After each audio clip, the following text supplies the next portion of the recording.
chief guest for today, Mr. Sonam Wangchuk, is an engineer, innovator, educationalist, environmentalist, truly a man with many facets. And it's our privilege today to have him here to share his journey with us. Ladies and gentlemen, please welcome Mr. Sonam Wangchuk onto the podium. So I was saying I'm truly delighted to be meeting so many young engineers starting their new chapter today. And I'm always energized myself to meet young people in institutions like these.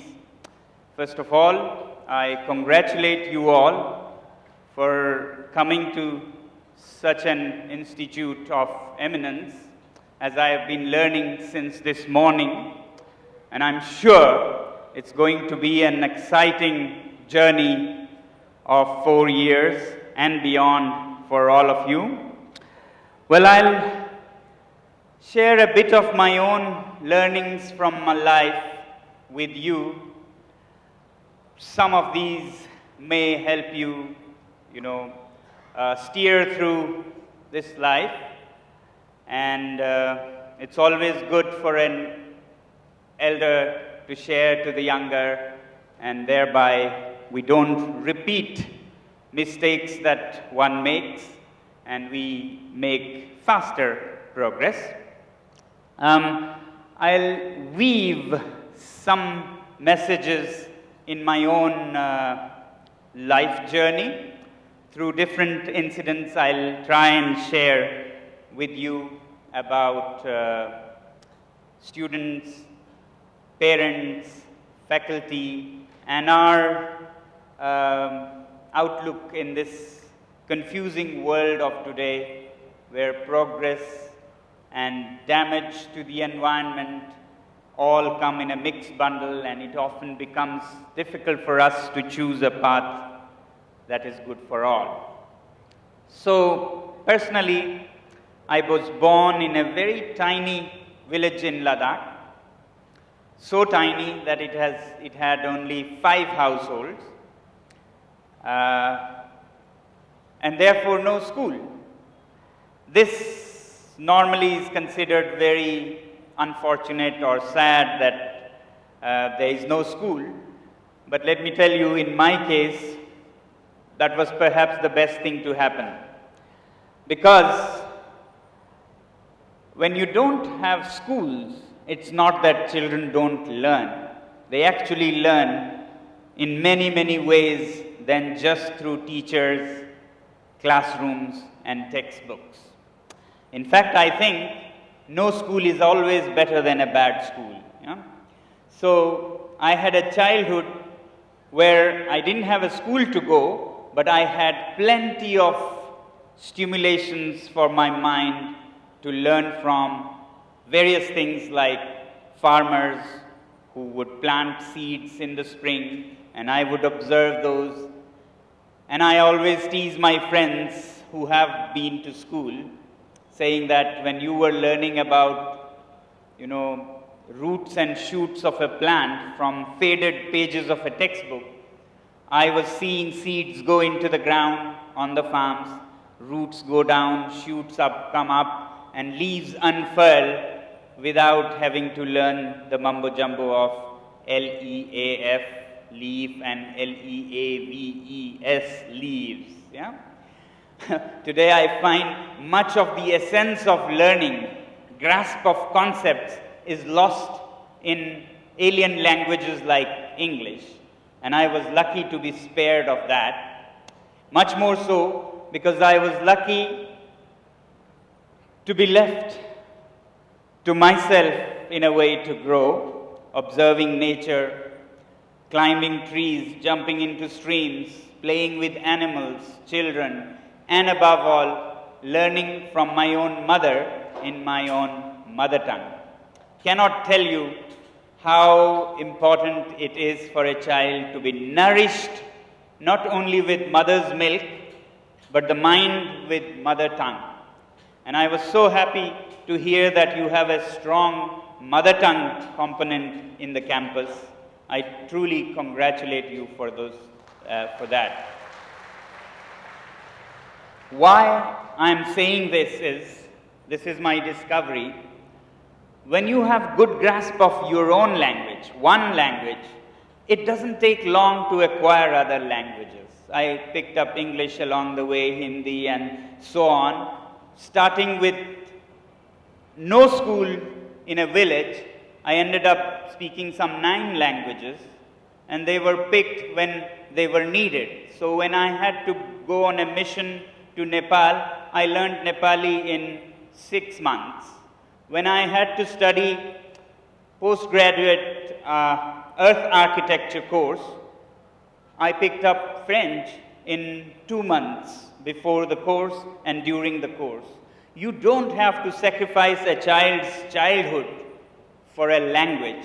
And that's the sad thing that's happening today in our country, with English as an alien language becoming the language of the, learnings.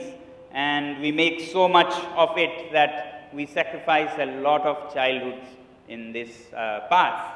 We need not. And after that, 3 years or so, till 8.5, I did not go to schools. And by 8.5, I was dragged into a school outside my village. And I always say, with that ended my true learning. Yeah? So I had to now sit in the classroom, memorize things with or without understanding, and pass some exams. And that was a painful thing for me to observe, that from learning to a ritual, you call it progress or education. In these schools, I was treated like a retarded child or something, because I couldn't speak their language, the language of the textbook. It took me some time, but teachers were not very patient. They would consider me a very poor, bad child and make me sit in the back benches, or more often outside the classroom door.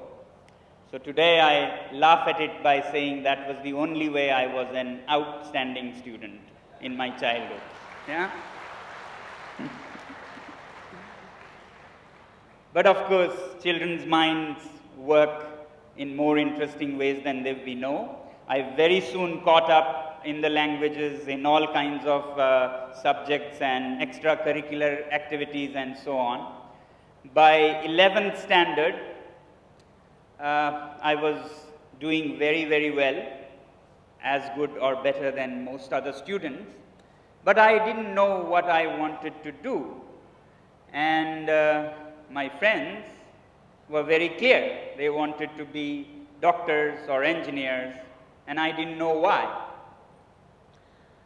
Until I stumbled upon a chapter in my physics class, which was about optics, lights, lenses, concave and convex mirrors, and I took fancy to that. I started imagining how these could be used to solve many problems in a cold desert like Ladakh, how light could be trapped, redirected through mirrors and lenses into cellars where you could grow vegetables and so on.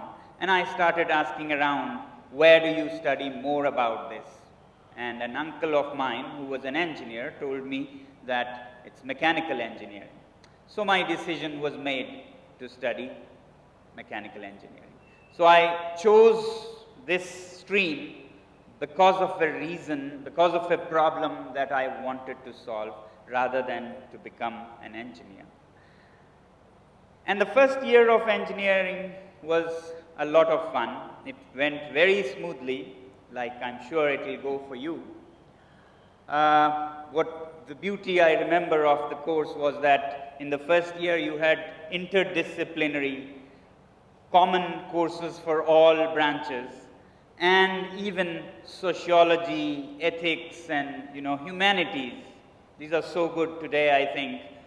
Otherwise, engineers would be just techno monsters, So I enjoyed that year, but the problem came at the end of the first year when I had to choose my branches, and you can guess what I wanted to choose. I had come for mechanical engineering. But my father thought differently, and he happened to ask me one day, so what are you choosing? And I said, of course, mechanical engineering. And he said, why? Well, I love these convex and concave mirrors. And he said, don't be childish. This is not how you choose your stream. You should go for civil engineering because there is more scope for this in a remote place like Ladakh, not for mechanical engineering. In a way, he was right. Jobs-wise, there was more scope, but that was not why I had chosen it in the first place. So I said, no, I will do mechanical engineering, to which he said, no, civil. And I said, mechanical, civil, mechanical. And this grew into some kind of argument, at the end of which he said, if you do that, you will do it on your own. Don't expect anything from me. To which some voice inside me stood me up and said, well, thank you very much, I'll do it on my own. And I walked out of the room. In retrospect today, I think my father was neither wrong nor bad. Parents, I'm sure there are many parents here, are a good test of our determination. That's what they are, not bad, not mean, but a very good test of determination. If I wasn't determined to do what I wanted, perhaps it would have been better that they prevail, parents prevail. But if you are determined, you know where you want to go, then ultimately parents give in because they are happy where you are happy. So I would say, when children are not determined, it's good that parents influence. But if a child is really determined, it's also good to let them be and do what they want to. Because when you do that, the onus is on the child. When it is a driven choice, the child will also follow it up with all the steps that are needed. Otherwise, it will be always a pushed child who will have to be, shown every now and then where to go, what to do, what not to do. It's like a remote control child. That doesn't take them very far in life. So, in a way, sometimes it is good that children, resist and do what they really want to, and then they become 100% responsible for their choice, and perhaps they would do what they are interested in and become the best in the world, rather than something that the parents want and then remain mediocre in the system. So I really think that many times, especially in our country, we push our children without learning about their wishes, interests into different things, which results in a lot of unhappiness.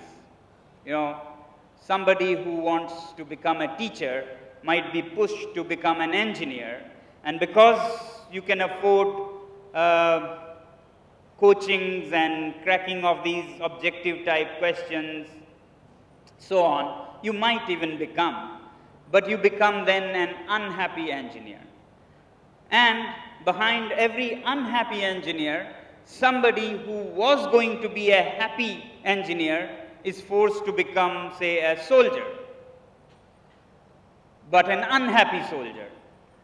And then somebody who wanted to become a happy soldier is therefore pushed to become a business manager, but an unhappy business manager. And this goes on, and I always think that a happy teacher is much better than an unhappy engineer or an unhappy business manager.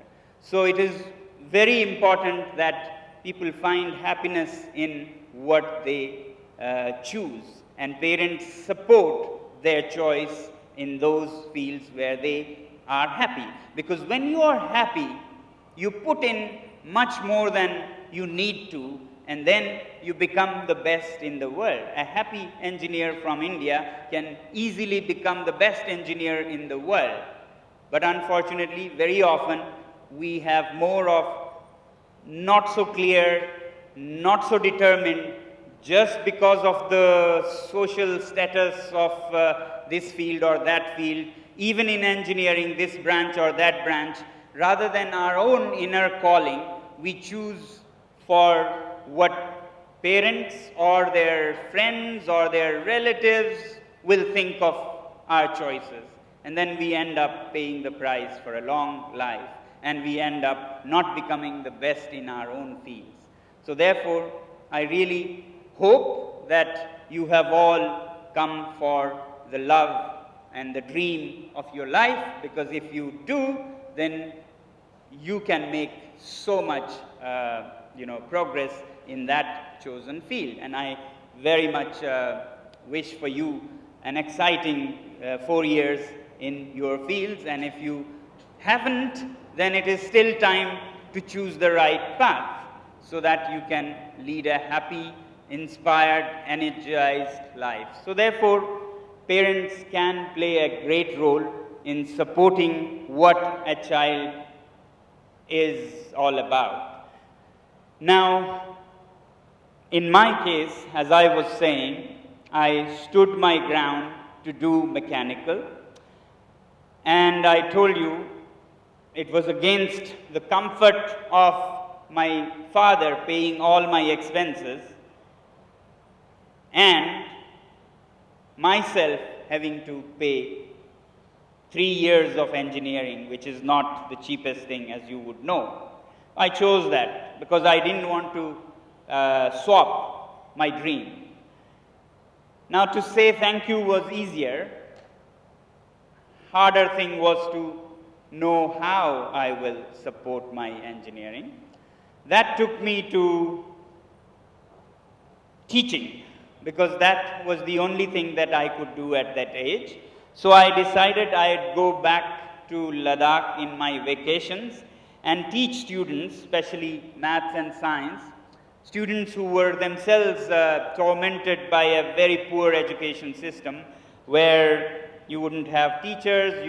If you did, you would have teachers who would extort money in the name of private tuitions and so on. So I thought I could perhaps also be of some help to such students, and therefore I started a coaching system back some 35 years ago, when these were not concepts. So it was like a startup in education, where I used many innovative techniques of learning, and very soon this coaching system caught on. It was very low priced, very low price and high attention, using peer learning and many other methods. Within 2 months, these students started benefiting hugely, and at the same time, income started pouring in for me. And this risk that I had taken worked, and in 2 months I had aimed to earn for that year's expense, but I had earned for all the 3 years of engineering in just those 2 months. Yeah? Now this changed my life forever. Firstly, I could see that money is not the biggest deal. You can make money in 2 months enough for 3 years. You could always come back to making money when you need. There are more interesting things in life to do. And the second one that I learned was that these children who were being rejected as failures, in those days 95% of the students in Ladakh used to fail in their 10th grade exams. And I could see that they are so bright. They could grasp every concept of science, maths, but when it came to writing, they couldn't do well. And it was problems more with the system than with the children. So therefore, I started thinking I need to, but very few nurture what it takes to become truly successful. And my finding is that young people who are driven, who are motivated and take initiatives finally become successful. Not the ones whose parents might be very knowledgeable and rich and therefore have given them the best of education. Later in life, it's not them. It's those who are always eager to take initiatives that are successful. Because when you take initiatives, wherever it is, in your classroom or in the campus, it could be small things like something has fallen on the path and it could hurt people. You want to remove them. Others just walk, may fall and dust their own bodies and move on. But you can't do that. You want to solve this problem, fix it for the others, and then move on. That's a spirit of initiative.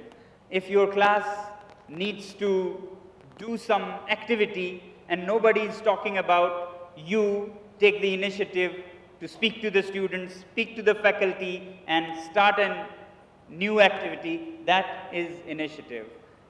Or it could be that you're learning about biotechnology. Maybe we should have a little garden where we test some of the theories, and you, together with your friends, may take that initiative to start the process, to which other friends then join.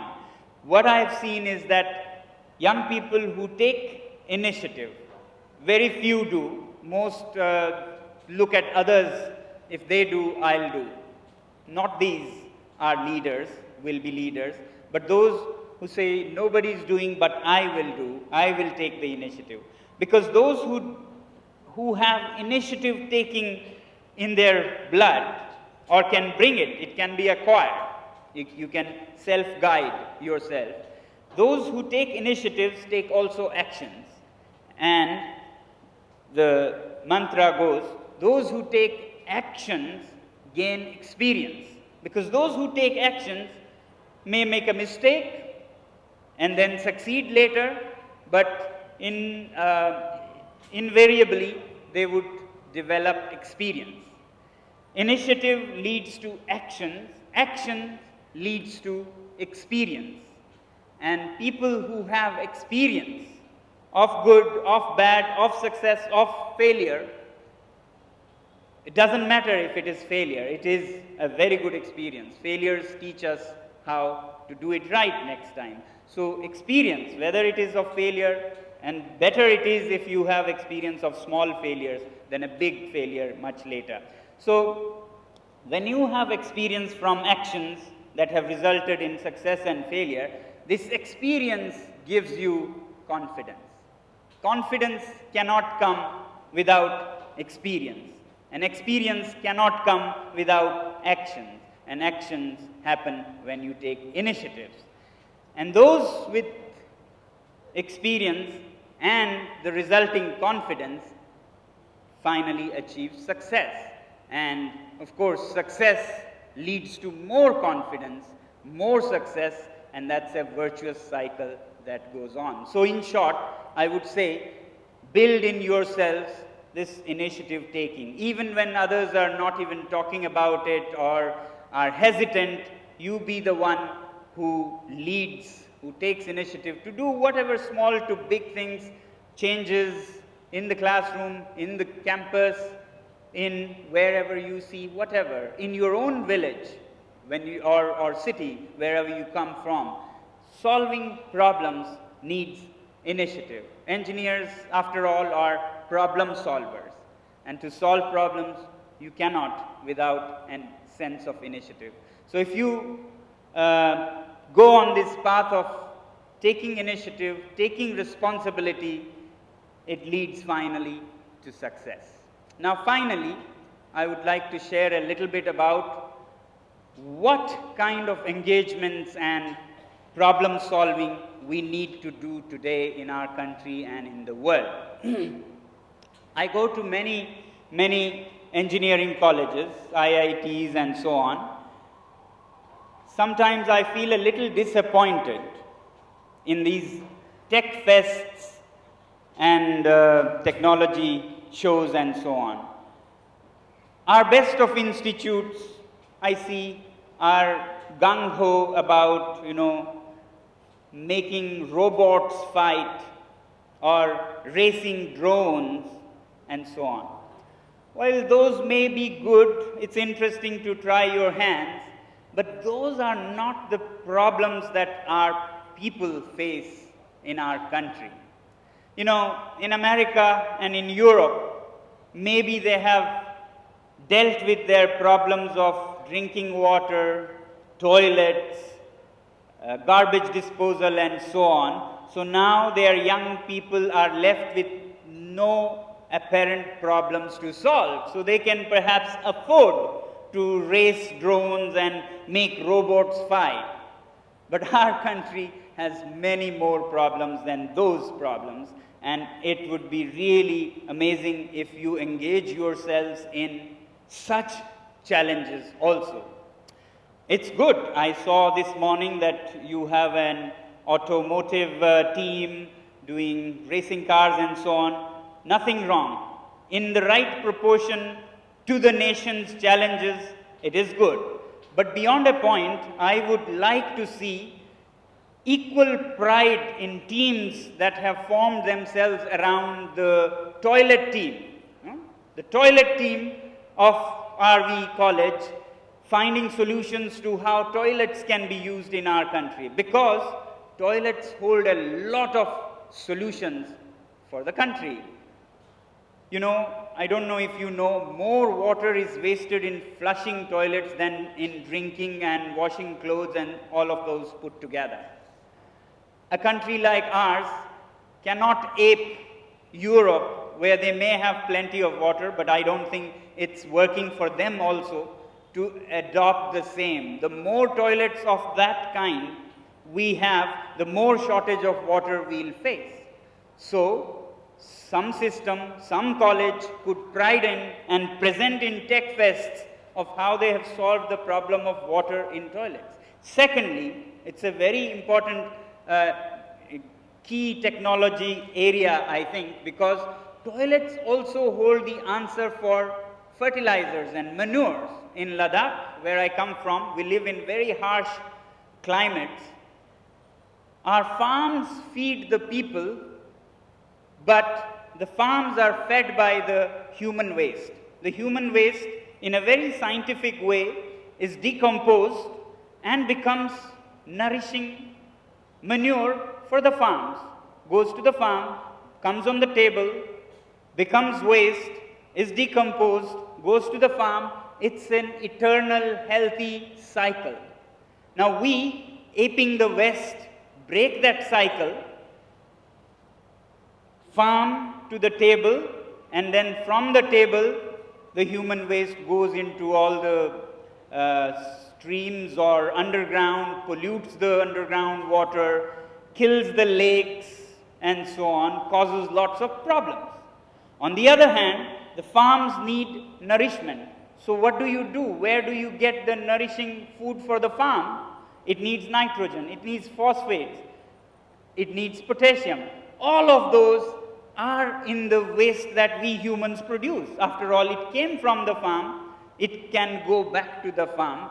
But no, the West, the clever businessmen of West, learned to break that cycle and make you waste all that manure. And then to the farm, where do they get nitrogen? Not from your excreta, where there is plenty and it's very clean. Instead, they break air molecules. Do you know that chemical fertilizers make nitrogen by molecules of air, nitrogen from the air, and it takes so much energy to break molecules of air to nourish the farm with nitrogen.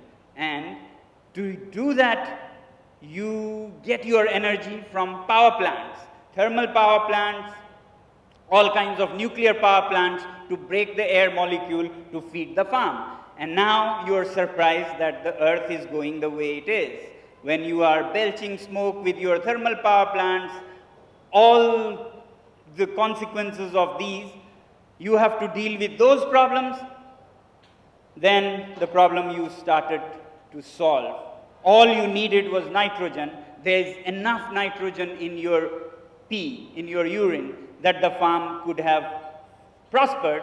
But no, you would rather create a problem that somebody else will make more money solving, and then solve this by creating another problem of breaking air, which has its own problems. So I would really like that our institutions in India do not ape those where you create, those in the West, where you create more problems than you solve them. Our engineers, I very much hope and pray, are on the solution side of the line and not on the problem side. Yeah? Even in the West, I don't think they could afford to just drone racing and robot fighting. They have plenty of environmental problems to fix. The earth is going to hell in a handbasket, as they say. The planet is going towards, temperature rise and all kinds of tragedies which are expected by even end of the century. We need to solve them. It's not only about toilets or using evaporative cooling in the villages to keep the food longer so that even a poor person can have fresh, food for weeks. It's not just about simple technologies which you must explore and take pride and showcase in your institute, but it's also for the West, for New York and London, to see how they can salvage the earth now, how they can use more wise technologies than clever technologies. Yeah? I'll just give you an example of wise technology and clever technology. You have so many fans here. It's a hot region. You have fans. Now, these fans have an amazing capacity. They can give you a feeling of up to 10 degrees cooling. Yeah? 5 to 8 degrees of cooling can happen with fans. And they use so much less energy, some 60, 70 watts per fan. Whereas air conditioners, they guzzle up energy. One small room's AC using a ton of refrigeration could use up energy like 50 fans. Okay? So we are going in India, aping the West towards this. Fine, we could do, but can we be smarter? Can you have projects like this? I'll share just an example in the end to make it concrete. Our fans have no problems. They can bring the feeling of comfort down by 5 to 8 degrees, let's say 8 degrees. So, if it is 26 or so where we feel comfortable, even if it is 34 degrees, a fan can easily manage. A fan can easily manage to 34, 35 degrees because it gives a feeling of reduction in temperature so that you feel like you are at 27 or 26, which is fine by our Indian standards because we live in a subcontinent that's known for its heat. So, fans are a great solution to that level, but they have a problem also. Suppose in the peak of summer, it may not be enough. Other than the peak of summer also, if you put it on at night, in the morning you start feeling cold because the fan is doing the same thing that it did at night when it was very hot. And you wake up, you feel uncomfortable and you put on clothes or so. Why can't some of you work on a fan that has a sensor that senses the ambient temperature of the room and changes the speed to only give the comfort zone of 26 or 27. You could have fans that could do smartly this. You could take that project and showcase that. More than that, a step ahead of that, I would say, you don't really need to keep air conditioners at 20 degrees. I see our air conditioner here kept at 17 degrees. Can you imagine? 17 degrees from 40 degrees will consume so much energy. Now, I just said, in India, we can feel comfortable at 26 degrees, even 28, some people say. Now, 26 degrees, then fans can bring it down by 8 degrees, which would mean 34 degrees. So, if we are combining fans with ACs, as in a smart way, you could set your air conditioners at 34 degrees, because from 44 to 34, fans can't do. So air conditioners bring it to 34 degrees, which takes much less energy than 17 degrees. And from 34, you have a fan in the room, which brings it down to your comfort thermal comfort, that is 26 degrees. So how about some of you developing a fan AC combo where the fan and the AC talk to each other wirelessly and regulate the room temperature. Thank you. Thereby giving perfect comfort for the people without sacrificing. We won't say we are Indians, we don't need comfort. We need comfort, but we are for wise comfort, not clever comfort that destroys the planet.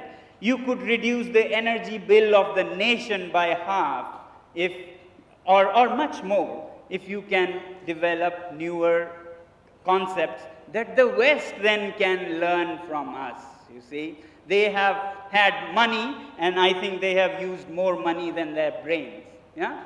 So how about using some smart Indian wisdom to bring tomorrow's world will be all about conservation, environment, regeneration, rescue. Tomorrow's wars will be about defending from climate change, enemies much bigger than China or America. You know, our biggest defense will have to be against climate change. So tomorrow's world is going to be very different. So I would really urge that you all gear up for providing environmental solutions to the world. How can you live comfortably without sacrificing the planet for it? I personally try a little bit. You may have noticed, if you can, my shirt looks shabby. And I do that with pride. I thought a few months ago I was talking at this National Institute of Fashion Technology, and I said, if some people, many people, young people in the country can make fashion out of torn and ripped jeans, yeah? Where you make a fabric and then spend energy to tear it again and call that fashion, why can't you have fashion of unironed looks? Yeah? What is wrong with unironed fashion?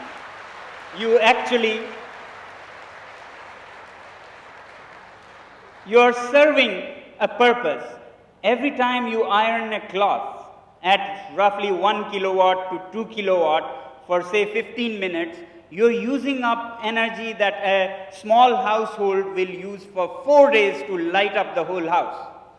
So why waste that precious energy on ironing a shirt? I don't care. If you don't like me, I thank you if you like it, and maybe you can, you can use yourself. I would rather stay shabby than live in a shabby planet. Yeah? So, it is this sensitivity and empathy for all living beings on the planet that they may live happily, and our technologies, our engineering doesn't cause more problems than the solutions we wanted, that we will have to be very, very, very sensitive. I wish you to be that. And finally, I would urge you all to find challenges in our own country than to run away to green pastures in the other continents. Yeah? So an engineer is at its best when he or she finds challenges to solve. And guess where the most challenges are? In America, in the US, or in India? We have so many challenges. This is a heaven for engineers. So please stay back, solve problems, and make this a great country. To summarize that spirit from my own life, I'll just end with a Urdu couplet or shairi. People ask me, why didn't you go to California or at least Bangalore? Yeah? And I say, I like places that have challenges. Ladakh has many challenges, and that's where I thrive, because this shair says, Falak ko zid hai jahan bijliyan girane ki. You know falak? Falak is asman, the sky. Where the sky insists on, lightning. Yeah? The sky keeps throwing thunders and lightning. Falak ko zid hai jahan bijliyan girane ki, हमें भी जिद है वहीं आशियां बनाने की. Not to run away, but to make my place there. Thank you very much. Thank you very much. Thank you. Thank you.